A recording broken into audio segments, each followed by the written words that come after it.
العين التالتة، مش العين اللي ورايا على الحيطة دي، لأ، العين التالتة دي عين تالتة موجودة عندنا في جسمنا كلنا، وتقريبًا ما حدش مننا يعرف عنها حاجة. طيب إيه هي العين التالتة دي باختصار؟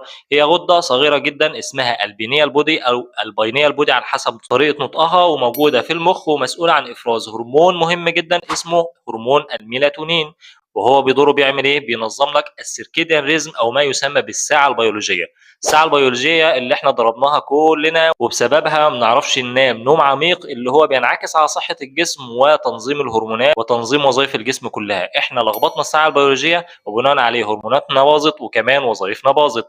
طيب نساعد العين التالتة دي إنها تقوم بشغلها إزاي؟ عن طريق حاجتين بساط جدا. أول حاجة إن أنا أمنع منبهات من وقت العصر فيما بعده، ممنوع القهوة من بعد العصر والشاي والكلام ده.